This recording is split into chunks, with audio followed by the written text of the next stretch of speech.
ஹல்லேலூயா. பிதாவாகிய தேவனாலும் புத்திரனாகிய இயேசு கிறிஸ்துவினாலும் கிருபையும் சமாதானம் உண்டாவதாக. யாவருக்கும் உயிர்த்தெழுந்த திருநாளின் பண்டிகை வாழ்த்துக்களை நான் தெரிவித்துக் கொள்கிறேன். இந்த நாளிலே ஆண்டவர் நமக்காக சிலுவையில் மரித்து 3ஆம் நாளிலே உயிரோடு எழுந்த பண்டிகையாக நாம் கொண்டாடி கொண்டிருக்கிறோம். எத்தனை பேருக்கு சந்தோஷம்? ஆண்டவர் உயிரோடு இருக்கிறார் சொல்லி என்ன செய்கிறோம்? மிகுந்த சந்தோஷமாய் ஆண்டவருக்கு என்ன செய்யணும்? ஆராதிக்கும்படியாய் கூடி வந்திருக்கிறோம். இருக்கிற இடங்களில் ஒரே ஒரு நிமிஷம் தலையை தாழ்த்தி நாம் ஜெபிப்போம். மரித்தவர் மத்தியிலே ஜீவதேவனை தேடுவாரோ, மரித்தவர் மத்தியிலே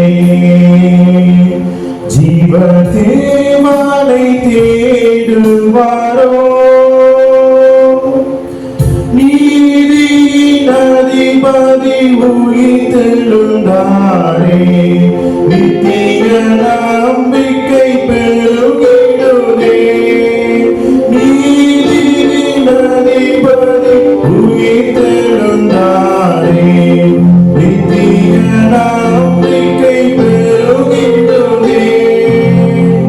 உயிர்த்தெழுந்தாரே, அல்லேலூயா, ஜெயித்தெழுந்தாரே.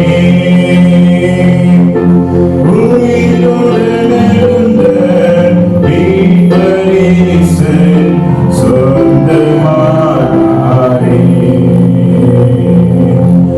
உயிர்த்தெழுந்தாரே.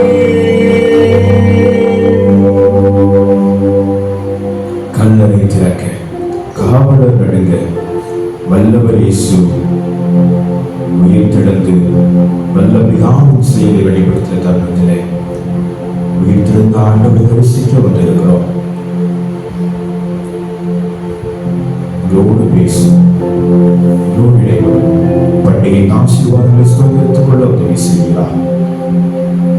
இயேசுவின் நாமத்தில் ஜெபிக்கிறோம் பிதாவே, ஆமென்.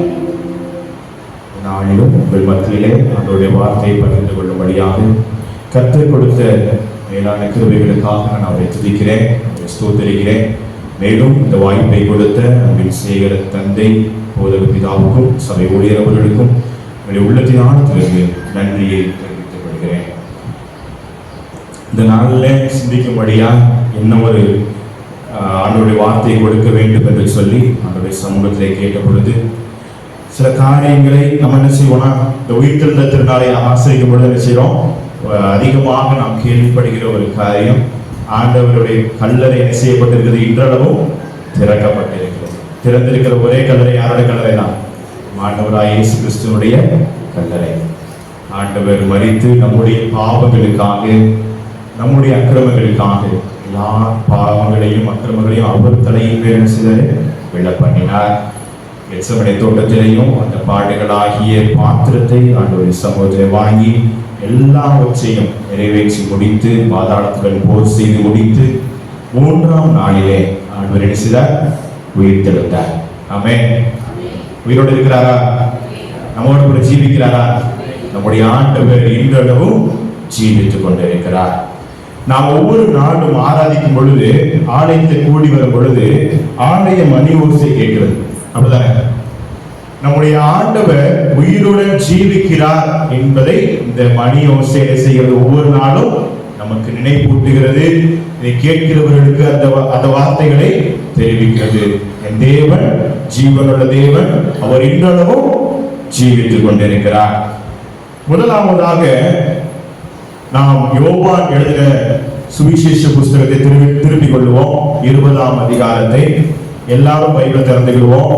அதிகாலை நேரம், ரொம்ப கடினமான ஒரு நேரம். எல்லாரும் செய்வோம், வேதாகமத்தை திருப்பிக் கொள்வோம். யோவான் எழுதின சுவிசேஷம் 20ஆம் அதிகாரம். இந்த 20ஆம் அதிகாரத்திலே முதல் வசனம் சொல்லுகிறது, வாரத்தின் முதல் நாள் காலையில் அதிக இருட்டோடே மகதலேனா மரியாள் கல்லறை இடத்துக்கு வந்து கல்லறை அடைத்திருந்த கல் எடுத்து போட்டிருக்க கண்டாள். கல்லறை அடைத்திருந்த கல் எடுத்து போடப்பட்டிருப்பதை இந்த மரியாள் காண்கிறார். அதே வசனத்தை நாம் மத்தேயு சுவிசேஷ புஸ்தகத்தில் பார்க்கும் பொழுது 28வது அதிகாரம் 1ஆம் வசனம் சொல்லுகிறது, ஓய்வு நாள் முடிந்து வாரத்தின் 1ஆம் நாள் விடிந்து வருகையில் மகதலேனா மரியாளும் மற்ற மரியாளும் கல்லறை பார்க்க வந்தார்கள்.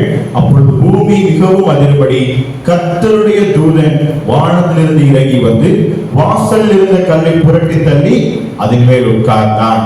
அவர்கள் எப்படி இருந்தார்கள், தேவதூதருடைய அந்த காரியம் எப்படி இருந்ததுன்னு சொல்லி 3வது வசனத்திலையும் அதை பார்த்து அந்த சேவகர்கள் எப்படி திடுக்கிட்டார்கள் என்பதையும் நாம் தொடர்ந்து பார்க்கிறோம். இந்த இடத்துல இந்த மரியாளும் மற்ற ஸ்திரீகளும் அந்த இடத்துல என்ன செய்றாங்க, கல்லறை இடத்திற்கு அதிகாலையிலே ஓடி வருகிறார்கள். எதற்காக? ஓய்வு நாள் முடிந்தது, இந்த ஆண்டவர்கள் என்ன செய்ய வேண்டும், சுகந்தவர்க்க விட வேண்டும் என்று சொல்லி இந்த ஸ்திரீகள் என்ன செய்யறாங்க, கல்லறை இடத்திற்கு ஓடி வருகிறார்கள். யூத பெண்கள் மத்தியில அதிகமான கட்டுப்பாடுகள் என்ன செய்யப்பட்டிருந்தது, விதிக்கப்பட்டிருந்தது. அவர் வெளியே செய்ய முடியாது, சாதாரணமா என்ன செய்ய முடியாது, அதிகமா வர முடியாது. ஆலயத்துக்குள்ள நிறைய நேரங்கள் என்ன செய்ய முடியாது, வர முடியாது. கல்லறை இடத்திற்கு இன்றளவும் நம்முடைய பகுதியில் என்ன செய்த பெண்கள் என்ன செய்யறதில்ல, போறதில்லை. ஆனா எல்லாவற்றுக்கும் மேல இந்த மரியாதை இந்த யூத கட்டுப்பாடுகள் என்ன செய்ய முடியவில்லை, கட்டுப்படுத்த முடியவில்லை. அந்த பாரம்பரியம் என்கிற கட்டுப்பாடு இந்த மரியாதை கட்டுப்படுத்த முடியவில்லை. அவள் எங்கே ஓடி வருகிறாள், கல்லறை இடத்திற்கு ஆண்டவரை பார்க்க ஓடி வருகிறாள். ஆண்டவரை பார்க்க கல்லறை இடத்திற்கு விடியும் முன்னாலே அதிக இருட்டோடே என்று சொல்லி இதுல குறிப்பிடப்பட்டிருக்கிறோம் பார்க்கிறோம். அதிக இருட்டோட வேகமா எழுந்து என்ன செய்கிறாங்க, கல்லறை இடத்துக்கு ஓடி வராங்க. வரும்போதே பேசுறாங்க, பெரிய கல்லை வச்சு கல்லறை அடைச்சிருக்கிறாங்கன்னு சொன்னாங்களே, யார் நமக்காக இந்த கல்லை புரட்டுவார்கள் என்று சொல்லி சிந்தித்துக் கொண்டே வருகிற நேரத்தில் அங்கே ஆண்டவர் அவருடைய தூதனை அனுப்பி அந்த வானத்திலிருந்து இறங்கி சிலர் கல்லை புரட்டி தள்ளி அந்த கல்லின் மேல் தூதன் உட்கார்ந்து இருக்கிறார் என்று சொல்லி மத்தேயு சுவிசேஷகர் எழுதுகிறார். மீண்டும் யோவான் சுவிசேஷத்துக்கு வந்துருவோம்.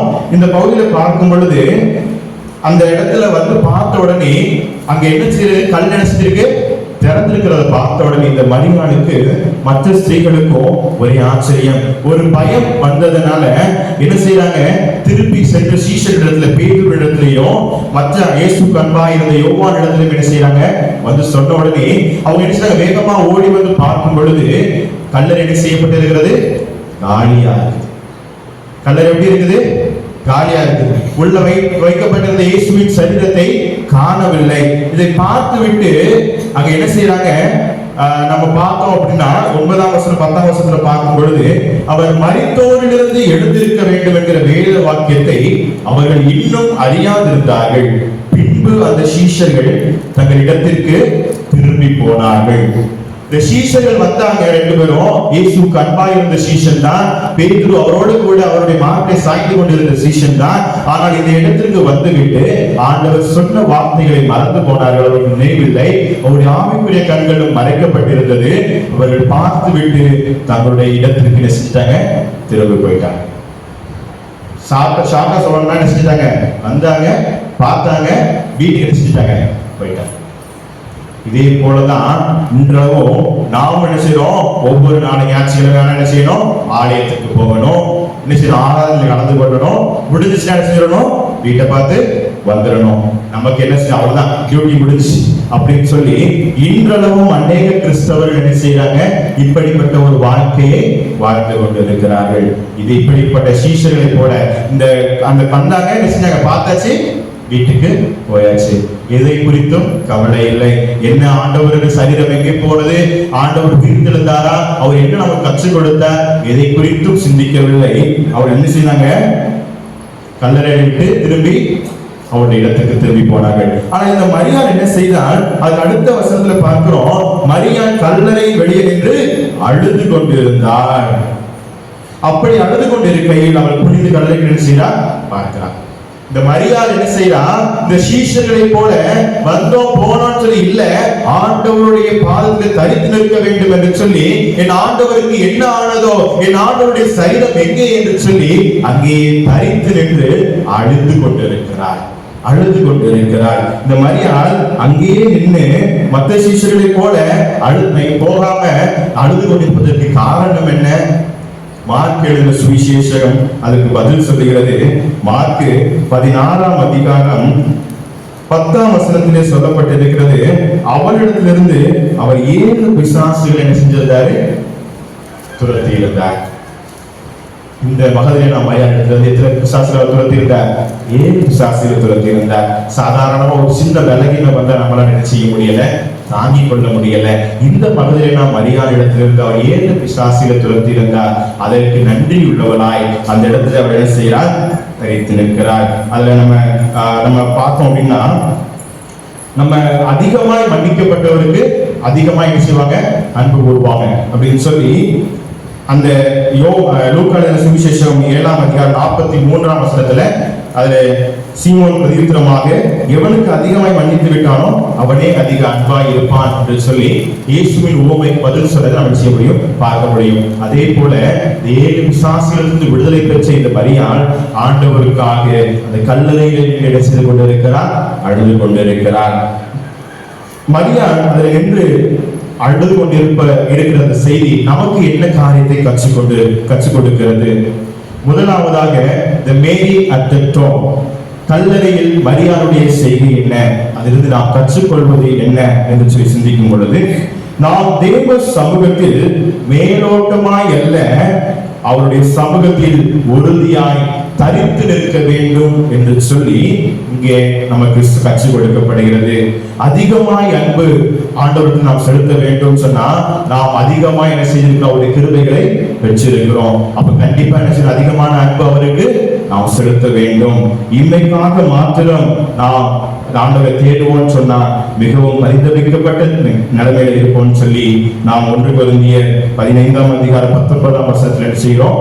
பார்க்கிறோம். அப்போ நான் இன்மைக்காக மாத்திரம் ஆண்டவரை தேடுகிறவர்களாய் காணப்பட்டோம் சொன்னா நாம் மிகவும் பரிதபிக்கப்பட கூடிய ஒரு சூழ்நிலையில இருக்கிறோம் அப்படிங்கிறதுல எந்த விதமான சந்தேகமும் இல்லை. அப்போ ஒவ்வொரு நாளும் நாம் செய்ய வேண்டிய காரியம் என்ன? ஆண்டவருடைய சமூகத்திலே தரித்து நிற்க வேண்டும். உயிர் தெழுந்த ஆண்டவரை நாம் தொழுது கொண்டிருக்கிறோம், ஜீவனுள்ள தேவனை நாம் ஆராதிக்கிறோம். நாம் செய்ய வேண்டிய காரியம் என்ன? ஆண்டவருடைய சமூகத்திலே தரித்து நிற்க வேண்டும். முழுமையாய் கர்த்தரை தேட வேண்டும். முழுமையாய் கர்த்தரை தேட வேண்டும். மரியாள் கற்றுக் கொடுக்கிற காரியம் என்ன? முழுமையாய் கர்த்தரை தேட வேண்டும். ஒரு தேர்வு அறையில ஒரு மாணவரிடத்துல ஒரு ஆசிரியர் வந்தார். மாணவர் எல்லாருக்கும் ஒரு பேப்பரை கொடுத்தாரு. கொடுத்துட்டு உயிருள்ள மகான்களுடைய பெயர்களை என்ன செய்ய வேண்டும்? எழுத வேண்டும் சொல்லி அவருடைய கருத்தை கொடுத்தாங்க. ஒவ்வொருத்தரும் எழுத நினைச்சாங்க, ஆரம்பிச்சாங்க. ஒரு மாணவர் என்ன செஞ்சான்? எழுதியிருந்தான். அதுல ஜீசஸ் அப்படின்னு நினைச்சிருந்தான், எழுதியிருந்தான். இந்த ஆசிரியர் பேப்பரை வாங்கி பார்க்கும் பொழுது அவர் சொன்னாரு, ஏன்னா ஜீசஸ் இருக்கிற அவர் சிலுவையில் என்ன செஞ்சுட்டாங்க? அடிச்சுட்டாங்க. அவர் மறித்து போய்விட்டார், அவர் உயிரோடு இல்லை. நான் உயிருள்ள மகான்களை கேட்டேன் அப்படின்னு சொல்லி சொல்லும் பொழுது அந்த சிறுவன் சொன்னானா, உயிருள்ளவர் என்னுடைய ஆண்டவர், என் ஆண்டவர் மரித்தது உண்மைதான், என்னுடைய பாவங்களுக்காக அவர் மரித்தார், ஆனால் அவர் 3ஆம் நாள் உயிர் தெழுந்தார். மரணத்தினால் அவரை கட்டி வைக்க முடியல, அவர் 3ஆம் நாள் உயிர் தெழுந்தார். என் தேவன் இன்றும் ஜீவித்துக் கொண்டிருக்கிறார். அதனால ஆண்டவருடைய பேரை என்ன செஞ்சிருக்கிறேன்? இன்னைக்கு நம்ம என்ன செய்கிறோம்? உயிர்த்தெழுந்த ஆண்டவர் ஒவ்வொரு நாளும் என்ன செய்கிறோம்? அறிக்கையிட்டோம். ஆலயத்துக்கு வரும்பொழுதெல்லாம் ஆலய மணி ஓசையை கேட்கிறோம். உயிர்த்தெழுந்த ஆண்டவரை தரிசித்துக் கொண்டு இருக்கிறோம், தொழுது கொண்டு இருக்கிறோம் ஒவ்வொரு நாளும். ஆனால் ஆண்டவருடைய சமூகத்தை தரித்து நிற்கிறோமா? அவரை முழுமையாக தேடுகிறோமா? இல்லை அந்த சீஷர்களை போல மேலோட்டமாய் வந்தோம், பார்த்தோம், ஆராய்ச்சியில் உட்கார்ந்திருந்தோம், கடந்து சென்றோம் என்று சொல்லி இருக்கிறோமா? சிந்தித்து பார்க்கும்படி அழைக்கப்படுகிறோம். இரண்டாவதாக யோவான் சுவிசேஷ புஸ்தகத்துல 20வது அதிகாரத்துல 11-12ஆம் வசனத்துல பார்க்கும் பொழுது, மரியாள் கல்லறை அருகே வெளியே நின்று அழுது கொண்டிருந்தாள். அப்படி அழுது கொண்டிருக்கையில் அவள் குனிந்து கல்லறைக்குள்ளே பார்த்து, இயேசுவின் சரீரம் வைக்கப்பட்டிருந்த இடத்துல வெள்ளுடை தரித்தவர்களாய் 2 தூதர்கள் தலைமாட்டில் ஒருவரும் கால் மாட்டில் ஒருவருமாக உட்கார்ந்து இருக்கிறதை கண்டாள். அவர்கள் அவளை நோக்கி, ஸ்திரீயே, ஏன் அழுகிறாய் என்றார்கள். அதற்கு அவள், என் ஆண்டவரை எடுத்துக் கொண்டு போய்விட்டார்கள், அவரை வைத்த இடம் எனக்கு தெரியவில்லை என்றார்கள். இந்த இடத்துல பார்க்கும் பொழுது அவள் கல்லறைக்குள் அவள் குனிந்து பார்க்கிறாள். உள்ளே பார்க்கும் பொழுது அங்கே ஆண்டவர் வைத்த இடத்துல அவருடைய தலை வைக்கப்பட்டிருந்த இடத்துல ஒரு தூதனும் அவருடைய கால் வைக்கப்பட்டிருந்த ஒரு இடத்துல ஒரு தூதனும் செய்யறாங்க. வெண்ணுடை தரித்தவர்களாய் நின்று கொண்டு இருக்கிறார்கள். அவர்கள் அந்த இடத்துல அவரிடத்தில் கேட்கிற ஒரு காரியம், ஸ்திரீயே ஏன் அழுகிறாய்? ஸ்திரீயே ஏன் அழுகிறாய்? தூதர்கள் அப்படின்னு சொன்னாலே அவங்களுக்கு நிறைய வேலைகள் இருக்கும். ஆண்டவரை துதிக்கக்கூடிய வேலைகள் எல்லாமே இருந்தாலும் அவங்க அந்த இடத்துல பிஸி பீப்புள். தூதர்கள் அந்த இடத்துல செய்றாங்க, உட்கார்ந்து அவர்கள் அறிவிக்கக்கூடிய நற்செய்தி என்ன, அவர்கள் மூலமாக ஆண்டவர் கற்றுக் கொடுக்கக்கூடிய காரியம் என்ன. இரண்டாவதாக messenger at the tomb. Messenger at the tomb. தூதர்கள் கல்லறையில் என்ன செய்து கொண்டிருந்தார்கள்?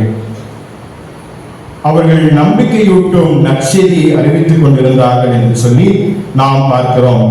மத்தேயு எழுதின சுவிசேஷ புஸ்தகத்துல 28வது அதிகாரத்துல 5, 6, 7 வசனங்களை பார்க்கும் பொழுது, மத்தேயு 28வது அதிகாரம் 5, 6, 7 வசனங்களை பார்க்கும் பொழுது, அந்த தூதன் அந்த ஸ்திரீகளை நோக்கி, நீங்கள் பயப்படாதீர்கள், சிலுவையில் அறையப்பட்ட இயேசுவை செய்யுங்க தேடுகிறீர்கள் என்று அறிவேன். அவர் இங்கே இல்லை, தாம் சொன்னபடியே உயிர்த்தெழுந்தார். கர்த்தரை வைத்த இடத்தை வந்து பாருங்கள், சீக்கிரமாய் போய் அவர் மரித்தோரிலிருந்து எழுந்தார் என்று அவருடைய சீஷர்களுக்கு சொல்லுங்கள். அவர் உங்களுக்கு முன்னே கலிலேயாவுக்கு போகிறார், அங்கே அவரை காண்பீர்கள், இதோ உங்களுக்கு சொன்னேன் என்றார். இப்போ இந்த தூதர்கள் சொல்லுகிற ஒரு நற்செய்தி என்ன? எல்லா காரியங்களையும் நிறைவேற்றி முடித்த ஆண்டவர் அவர் உயிர்த்தெழுந்து விட்டார். நீங்க பயப்பட வேண்டிய அவசியம் இல்லை. அவர் தாம் சொன்னபடியே உயிர்த்தெழுந்தார். அவரை வைத்த இடத்தை வந்து பாருங்கள், இதோ அவரை வைத்த இடம். அவர் இன்னைக்கு உயிர்த்தெழுந்தார். அவர் இன்றளவும் ஜீவித்துக் கொண்டிருக்கிறார். உங்களுக்காக அவர் உங்களுக்கு முன்பதாக கலிலேயாவுக்கு போகிறார். சீஷர்களுக்கு போய் செய்ய சீக்கிரமாய் அறிவியுங்கள், அங்கே அவர்கள் என்னை காண்பார்கள் என்று சொல்லி அவர் நற்செய்தி அறிவிக்கும்படியாய் இந்த மரியாளிடத்தை தூதர்கள் செய்றாங்க, சொல்லுறாங்க. உயிர்த்தெழுந்த நற்செய்தியை, அழுது கொண்டிருந்த மரியாளுக்கு நம்பிக்கையூட்டும் நற்செய்தியை அறிவித்தவர்கள் இந்த தூதர்கள். இந்த தூதர்கள் மரியாளுக்கு நம்பிக்கையை ஊட்டி உயிர்த்தெழுந்த நற்செய்தியை கூறி பயப்பட வேண்டாம், பதற்றப்பட வேண்டாம். எதற்காக? உங்களுடைய பலவீனங்கள், உங்களுடைய வியாதிகள், உங்களுடைய பாவங்கள், உங்களுடைய சோர்வுகள், உங்களுடைய சாபங்கள் எல்லாவற்றையும் அவர் சிலுவையில சுமந்து தீர்த்து முடித்து விட்டார். நமக்காக அவர் எல்லாவற்றையும் சகித்துக் கொண்டு எல்லாவற்றையும் நிறைவேற்றி முடித்தவராய் வெற்றி முழக்கத்தோடு அவர் தன்னுடைய ஜீவனை ஒப்புக் கொடுத்து 3ஆம் நாளிலே செய்தார், உயிரோடு எழுந்தார். உயிரோடு எழுந்தார். எல்லா வேலைகளையும் செய்து முடித்தாகிவிட்டது. அதனால நீ பதற்றப்பட வேண்டாம், பயப்பட வேண்டாம். நீ அமைதியாயிரு. கிறிஸ்துவுக்குள் அமைதியாய் நம்பிக்கையோடு நீ தரித்து, கிறிஸ்துவுக்குள் அமைதியாய் நம்பிக்கையோடு தரித்து உறுதியாய் அவருடைய பற்றிக்கொள். ஏன் என்று சொன்னார், இதுவரைக்கும் மரித்தவர்கள் எவருமே உயிர்த்தெழுந்ததில்லை. அவர்கள் உயிர்த்தெழுதல் என்பது அது இதுவரைக்கும் சில சரித்திரத்திலே காணப்படாத ஒன்று. ஆனால் தேவகுமாரன் அவர் மரணத்திலிருந்து உயிர்த்தெழுந்தார். மரணத்தினால் அவரை கட்டி வைக்க முடியவில்லை. மரணமே உன் கூர் எங்கே, பாதாளமே உன் ஜெயம் எங்கே? பாடுவோமா? மரணம் உன் கூர் எங்கே, பாதாளம் உன் ஜெயம் எங்கே? மரணம் உன் கூர் எங்கே, பாதாளம் உன் ஜெயம் எங்கே? சாவையும் நோயையும் பேயையும் ஜெயித்தார், சபையோரே துதி சாற்றிடுவோம். சாவையும் நோயையும் பேயையும் ஜெயித்தார், சபையோரே துதி சாற்றிடுவோம். உயிர்த்தெழுந்தாரே, அல்லேலூயா, ஜெயித்தெழுந்தாரே. உயிருடன் எழுந்த மீபரேசன் சொந்தமானாரே. உயிர்த்தெழுந்தாரே. உயிரோடு எழுந்து நமக்காக ஜீவித்துக் கொண்டிருக்கிறார். நம்மளோடு கூட என்றைக்கும் இருந்து நம்மை வழிநடத்தி கொண்டிருக்கிறார், நம்மளை பலப்படுத்தி கொண்டிருக்கிறார். அப்படிப்பட்ட ஜீவனுள்ள தேவனை நாம் என்ன செய்து கொண்டிருக்கிறோம்? ஆராய்த்து கொண்டிருக்கிறோம். முதலாவது சொன்னேன், மேரி எடுத்துட்டோம். மரியா கல்லறையிலிருந்து கட்சி கொடுத்த காரியம் என்ன? அவருடைய பாதத்திலே முழுமையான அவரை தேடி தரித்திருக்க வேண்டும். இரண்டாவதாக இந்த மெசேஞ்சர் எடுத்துட்டோம். அவர்கள் தூதர்கள் என்ன செய்தார்கள்? கல்லறை இடத்துல அவர்கள் அறிவித்த நற்செய்தி என்ன? நம்பிக்கையூட்டும் உயிர்த்தெழுந்த நற்செய்தி. கிறிஸ்துவுக்குள் அமைதியாய் நம்பிக்கையோடு என்ன செய்ய காத்து. ஏன்னு சொன்னா அவர் என்ன செய்தார்? உயிர்த்தெழுந்தார். உயிர்த்தெழுந்த ஆண்டவரை மருத்துவத்தை தேட வேண்டாம். அதனால அவர் மரணத்தையும் பாதாளத்தையும் வென்று உயிரோடு எழுந்த தேவன் அவரை இன்றளவும் ஜீவித்துக் கொண்டிருக்கிறார். அவர் என்ன செய்ய வேண்டாம்? பயப்பட வேண்டாம். நம்பிக்கையோடு அவருடைய சமூகத்தை காத்தீர் என்று சொல்லி தூதர்கள் நம்பிக்கையூட்டும் நற்செய்தியை அன்று அறிவித்தார்கள். அப்போஸ்தலருடைய நடவடிக்கைகள் 2ஆம் அதிகாரம் 24ஆம் வசனத்திலே நாம் பார்க்கும் பொழுது, அங்கே மரண உபாதிகளின் கட்டை அவிழ்த்து அவரை எழுப்பினார். அவர் மரணத்தினால் கட்டப்பட்டிருக்க கூடாது இருந்தது என்று சொல்லி அங்கே எழுதப்பட்டிருக்கிறது. தேவன் அவரை எழுப்பினார். மரணத்தினால் அவரை கட்டப்பட்டிருக்க கூடாது இருந்தது. அதே அப்போஸ்தலருடைய நடவடிக்கைகளில் 3ஆம் அதிகாரத்தில் பார்க்கிறோம். 15ஆம் வசனத்துல, ஜீவாதிபதியை கொலை செய்தீர்கள், அவரை தேவன் மரித்தோரிலிருந்து எழுப்பினார், அதற்கு நாங்கள் சாட்சிகளாய் இருக்கிறோம். நாம் சாட்சிகளாய் இருக்கிறோமா? நம்புறோமா? முதல்ல நம்மிடத்துல சாட்சியுள்ள வாழ்க்கை இருந்துச்சுனாதான் இந்த சாட்சியை பிறருக்கு என்ன செய்ய முடியும்? பகிர்ந்து கொடுக்க முடியும். அவர் உங்கள் எல்லாரையும் உங்கள் பொல்லாங்குகளிலிருந்து விலக்கி உங்களை ஆசீர்வதிக்கும்படி தேவன் தம்முடைய பிள்ளையாகிய இயேசுவை எழுப்பி முதலாவது உங்களிடத்திற்கே அவரை அனுப்பினார் என்றான் என்று சொல்லி 26ஆம் வசனத்துல பார்க்கிறோம். அப்போஸ்தலர் 3:26. அப்போ ஆண்டவராகிய இயேசு கிறிஸ்துவை பிதாவாகிய தேவன் மரித்தோரிலிருந்து எழுப்பி அவரை நம்மிடத்திற்கே என்ன செய்திருக்கிறாரு? அனுப்பி வைத்திருக்கிறார். அவர் என்றைக்கு நம்மோடு கூட இருக்கும்படியாய் அவர் நம்மிடத்திற்கு செய்திருக்கிறார், அனுப்பி வைத்திருக்கிறார். அதனால நாம் என்ன செய்ய வேண்டும்? அவரை முழுவதுமாய் நம்பி தரித்திருக்க வேண்டும். மூன்றாவதாக மேசியா தத்துவம். மேசியா கல்லறையிலே என்ன செய்து கொண்டிருந்தார்? யோவான் எழுதின சுவிசேஷ புத்தகத்துல 20ஆவது அதிகாரத்தை திருப்பிக் கொள்வோம். யோவான் 20ஆவது அதிகாரத்துல தொடர்ந்து பார்க்கும் பொழுது, இவைகளை சொல்லி 14ஆவது வசனத்தில், இவைகளை சொல்லி பின்னாக திரும்பி இயேசு நிற்கிறதை கண்டார். ஆனாலும் அவரை இயேசு என்று அறியாதிருந்தார். இயேசு அவளை பார்த்து, ஸ்திரீயே, ஏன் அழுகிறாய்? யாரை தேடுகிறாய் என்றார். அவள் அவரை தோட்டக்காரன் என்று எண்ணி, ஐயா, நீர் அவரை எடுத்துக்கொண்டு போனது உண்டானால் அவரை வைத்த இடத்தை எனக்கு சொல்லும், நான் போய் அவரை எடுத்துக்கொள்ளுவேன் என்றார். இந்த இடத்துல இயேசு அந்த இடத்துல என்ன செய்து கொண்டிருக்கிறார்? நின்று கொண்டிருக்கிறார். தூதர்கள் பேசி திரும்பி பார்க்கும் பொழுது இயேசு இருக்கிறதை அவர் இயேசு என்ன செய்யவில்லை, அறியவில்லை. அவருடைய ஆவிக்குரிய கண்கள் மறைக்கப்பட்டிருந்தது. அந்த இடத்துல அவர் என்ன செய்யறார்? தோட்டக்காரன் என்று சொல்லி எண்ணி அவர் கேட்கிறார், ஸ்திரீயை ஏன் அழுகிறாய்? யாரை தேடுகிறார் கேட்கறதுக்கு தோட்டக்காரன் என்ன செய்யறார்? இவை ஆண்டவரை காணல. ஒருவேளை நீங்க எடுத்துட்டு போயிருந்தீங்கன்னா சொல்லுங்க, நான் போய் அங்க போய் எடுத்துக்கிறேன், நீ என்ன செய்ய வேண்டாம், சொல்ல மட்டும் செய்ய, ஒரு தகவல் மட்டும் சொல்லுங்கன்னு சொல்லி ஒருத்தர் கேட்கிறார். இந்த இடத்துல ஆண்டவராகிய இயேசு கிறிஸ்து அவர் கேட்கிற கேள்வி 2 கேள்வி கேட்டார். என்ன கேட்டாரு? ஸ்திரீயே, ஏன் அழுகிறாய்? யாரை தேடுகிறாய்? நாம் எதற்காக அழுது கொண்டிருக்கிறோம்? யாரை தேடிக் கொண்டிருக்கிறோம்?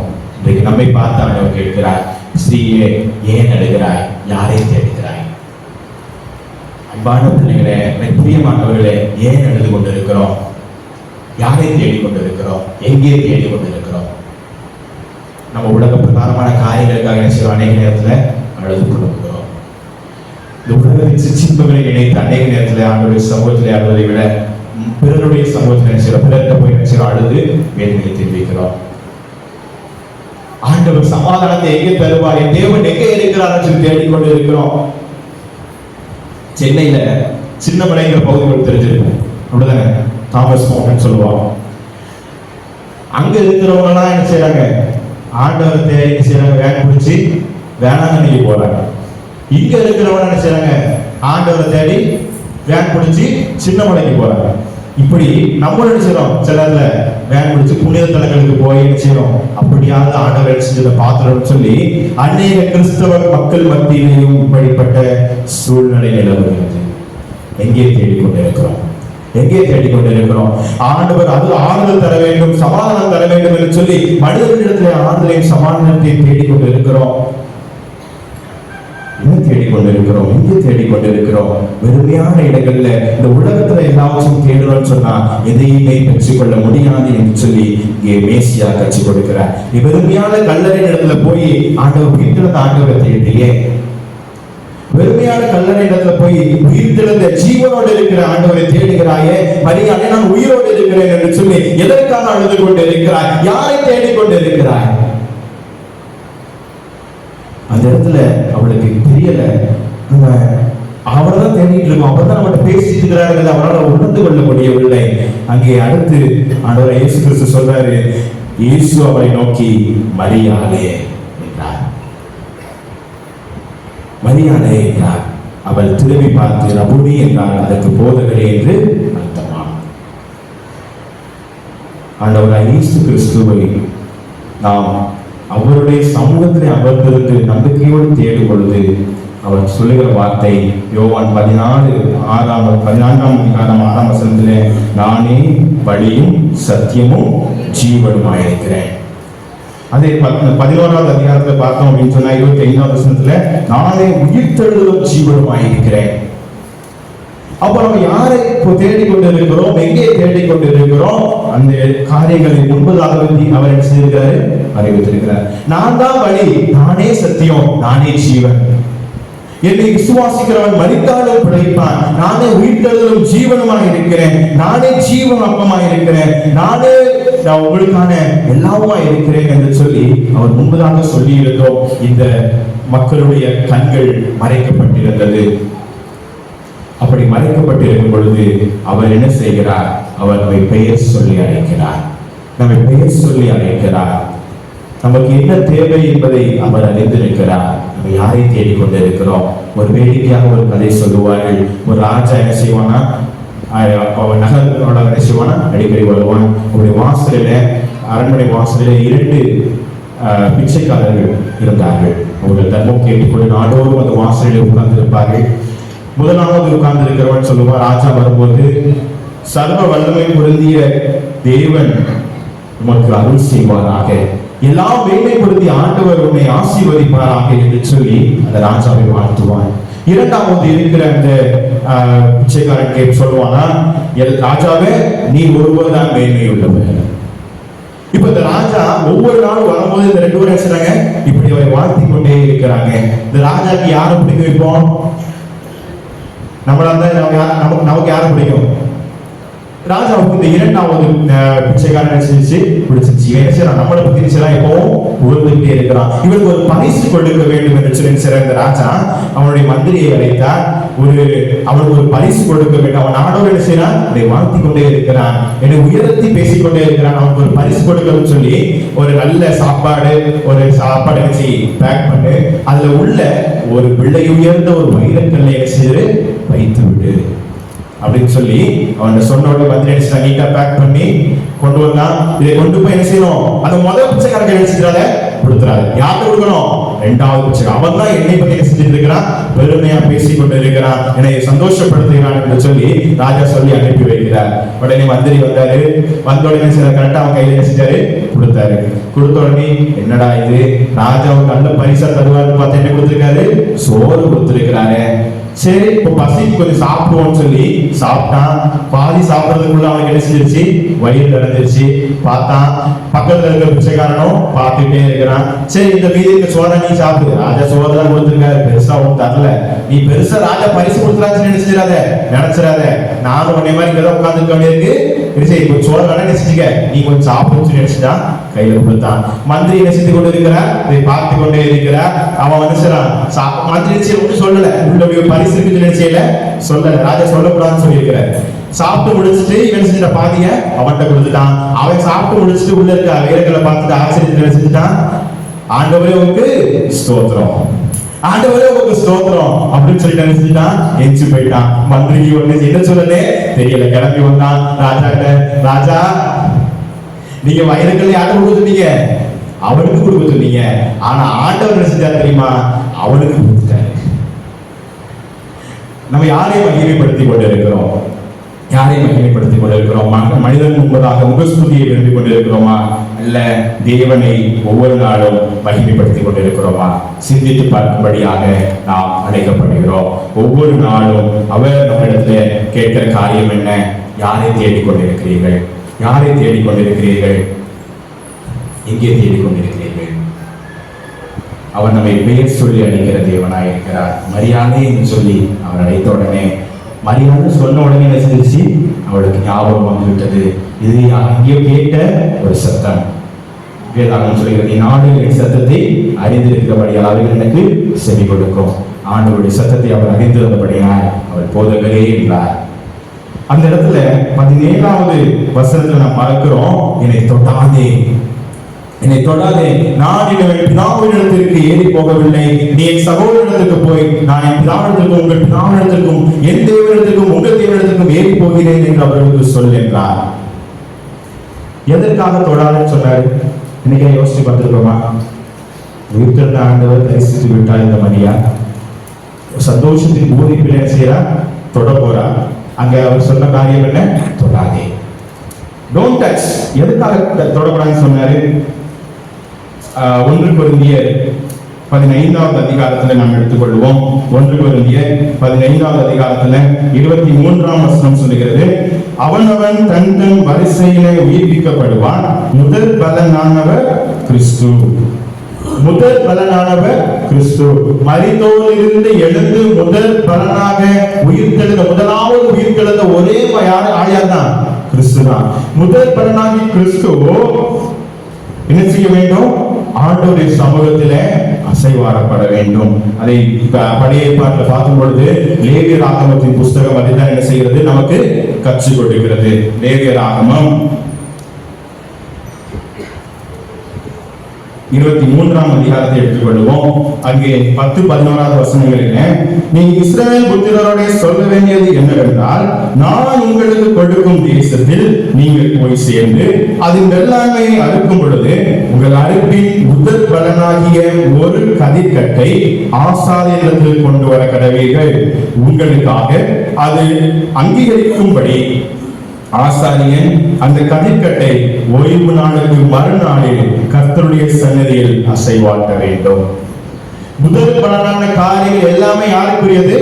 ஆண்டவருக்குரியது. மரித்தோரிலிருந்து எழுந்த முதல் பலனாகிய கிறிஸ்து அவர் ஆண்டவருடைய சமூகத்தில் செய்யப்பட வேண்டும்.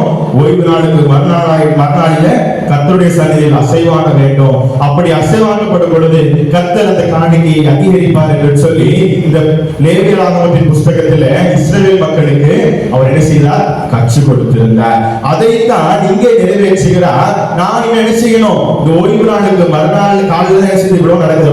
இந்த ஓய்வு நாளுக்கு மறுநாள் காலையில நான் உயிர் தெழுந்து விட்டேன், நான் முதல் பலனா இருக்கிறதுனால நான் அவருடைய சமூகத்துக்கு என்ன செய்ய வேண்டும்? போக வேண்டும். அவருடைய சமூகத்தில் நான் அசைவாடப்பட்டு முடிந்ததுக்கு அப்புறம் தான் என்ன செய்ய முடியும்? யாராலும் தொடரும். நான் பரிசுத்தமா என்ன செய்யணும்? அவருடைய சமூகத்துல போகணும்னு சொல்லி தொடாதே சொல்லி அங்கே கற்றுக் கொடுக்கிறார். இப்போ இதுல இருந்து நமக்கு ஆண்டவர் கற்றுக் கொடுக்கிற காரியம் என்ன? நான் எந்த ஒரு முதல் பலனும் யாருக்குரியது? கர்த்தருக்குரியது. எந்த ஒரு முதல் பலனும் அது கர்த்தருக்குரியது. அதை நம்ம தொடுவதற்கு உரிமையே கிடையாது. அது தொடுவதற்கு உரிமையே நமக்கு கிடையாது. அது எல்லாமே ஆண்டவருடைய சமூகத்திலே படைக்கப்பட வேண்டிய காரியம். ஆண்டவருடைய சமூகத்திலே படைக்கப்பட வேண்டிய காரியம். மேசியா இந்த கல்லறையிலே கற்றுக் கொடுக்கிற முதலாவது காரியம் என்ன? வெறுமையான இடத்துல அதை தேடாதீங்க, நானே வழியும் சத்தியம் ஜீவனுமாய் இருக்கிறேன் என்று சொல்லி அவரிடத்தில் வரும்படி அவர் கூப்பிடுகிறார். இரண்டாவது அவர் பெயர் சொல்லி என்ன செய்கிறாரு? அழைக்கிறார். மூன்றாவது அவர் கற்றுக் கொடுக்கிற காரியம் என்ன? உன்னுடைய முதல் பலன் கர்த்தருக்குரியது. முதல் பலன் கர்த்தருக்குரியது. இந்த 3 காரியங்களை மேசியா நமக்கு கல்லறையிடத்திலிருந்து கற்றுக் கொடுக்கிறார். கடைசியாக ரொம்ப நேரம் ஆயிடுச்சு. கடைசியாக இந்த கல்லறையிடத்திலிருந்து நமக்கு கற்றுக் கொடுக்கக்கூடிய செய்தி என்ன? நாம் எடுத்து செல்ல வேண்டிய செய்தி என்ன? The message from the tomb. 20வது அதிகாரத்தில் எடுத்துக்கொள்வோம். யோவான் 20வது அதிகாரத்தில்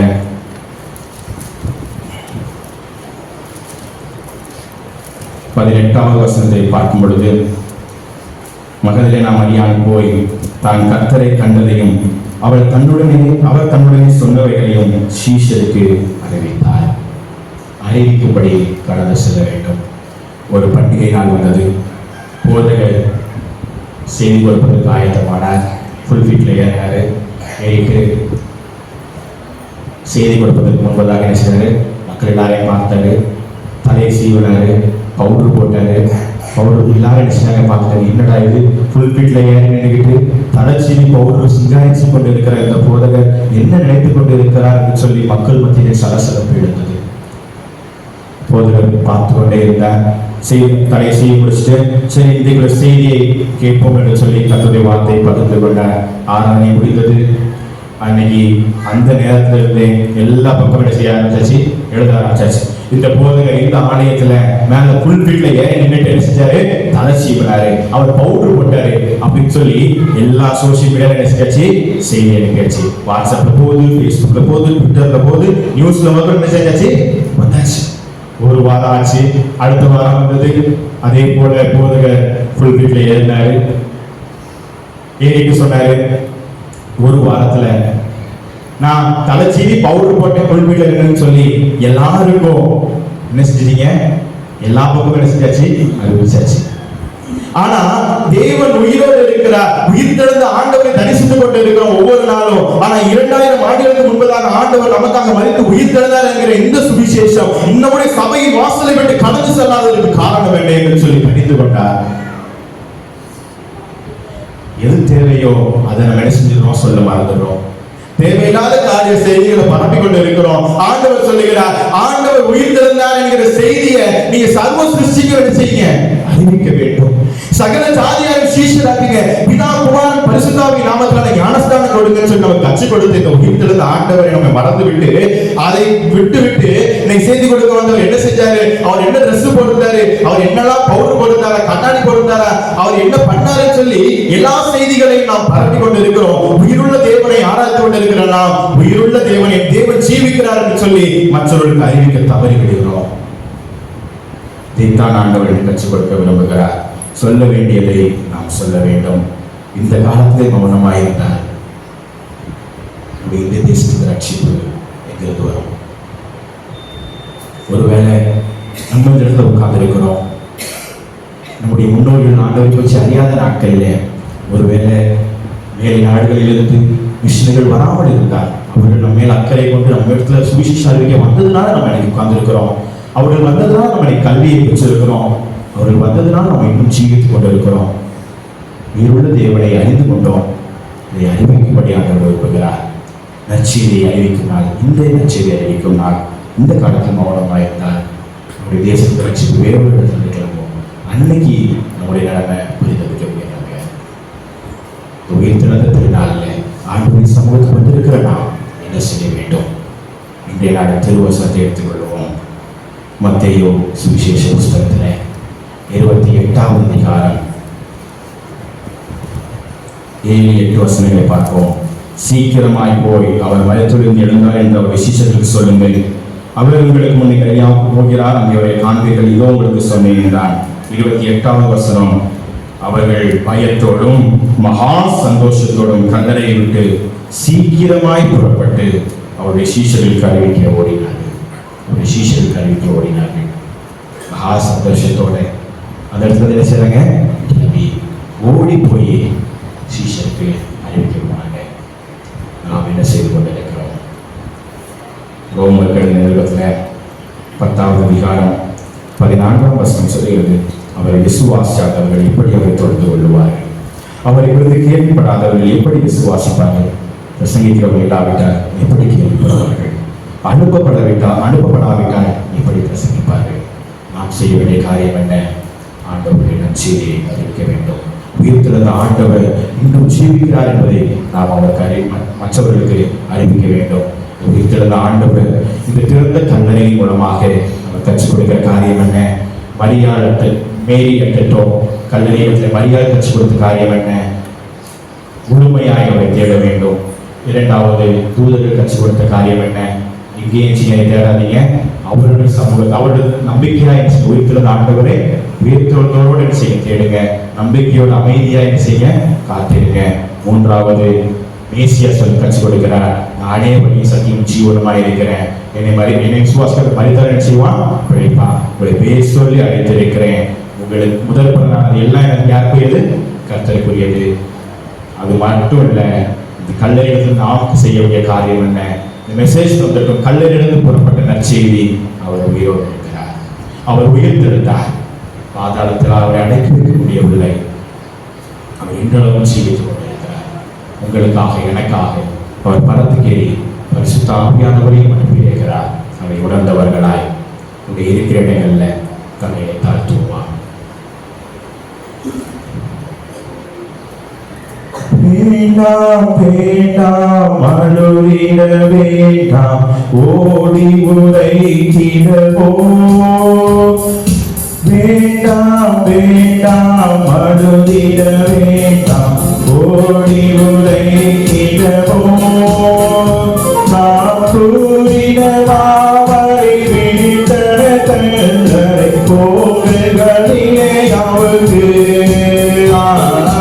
கீதம் கீதம் ஜெய ஜெய கீதம் கை கொட்டி பாடிடுவோம். இயேசுராஜன் உயிர்த்தெழுந்தார், அல்லேலூயா, ஜெயம் என்று ஆர்ப்பரிப்போம். இயேசுராஜன் உயிர்த்தெழுந்தார், அல்லேலூயா, ஜெயம் என்று ஆர்ப்பரிப்போம்.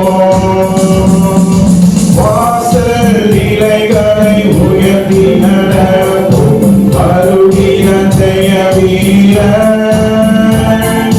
வாசல் நிலைகளை உயர்த்தி நடப்போம், வருகிற ஜெய வீரன். நாம் வேதவாத்தியத்தை காட்டி போடி எடுத்து முழங்கிடுவோம். கை மறி போடி எடுத்து முழங்கிடுவோம். கீதம் கீதம் ஜெய ஜெய கீதம் கை கொட்டி பாடிடுவோம். இயேசுராஜன் உயிர்த்தெழுந்தார், அல்லேலூயா, ஜெயம் என்று ஆர்ப்பரிப்போம். இயேசுராஜன் உயிர்த்தெழுந்தார், அல்லேலூயா, ஜெயம் என்று ஆர்ப்பரிப்போம். கல்லறை அடைத்து போடப்பட்ட முத்திரை உடைக்கப்பட்டது. கல்லறையினால் அவரை அடைத்து வைக்க முடியவில்லை, மரணத்தினால் அவரை கட்டுப்படுத்த முடியவில்லை. இன்றளவும் நம்முடைய ஆண்டவர் ஜீவித்துக் கொண்டிருக்கிறார். கிறிஸ்துவ சமுதாயத்தின் மிக உயர்ந்த நம்பிக்கை ஜீவிக்கிறார். ஆண்டவரே, உடைய கல்லறையிலிருந்து நான் கற்றுக்கொண்ட காரியங்கள் முழுமையாய் முழு மனதோடு தேடுகிறோம். நீரே வழியும் சற்றும் ஜீவனமாய் இருக்கிறதை நம்பி உண்மை தேடுகிறோம். சொல்லி அழைக்கிற தேவன், என்னுடைய கையின் பிரயாச முதல் பலன் எல்லாமே இந்த ஆண்டவர் குறித்து எங்களையே உடைய சமூகத்தில் படைக்கிறோம். முற்றிலுமாய் அர்ப்பணிக்கிறோம். இதுவரைக்கும் நாங்கள் செய்த தவறு, அழைக்க தவறிவிட்டோம். இன்றைக்கு தீர்மானம் இருக்கிறோம், சுவிசேஷத்தை அறிவிப்பதற்கு நாங்கள் ஜாக்கிரதை உள்ளவர்களாக இருப்போம். ஆண்டவரை எடுத்து பயன்படுத்துகிறோம், தீர்மானத்திருக்கிறோம். எடுத்து பயன்படுத்துகிறார். உயிர்த்தெழுந்த ஆண்டவர், உயிர்த்தெழுந்த நம்பிக்கையோடு கடந்து செல்கிறோம். ஆசீர்வதித்து நடத்தும். இந்த உயிர்த்தெழுந்த திருநாளிலே உயிர்த்தெழுந்த ஆண்டவரின் ஆசீர்வாதங்களோடு கடந்து செல்கிறோம். பலப்படுத்தும், ஆசீர்வதிக்கும்.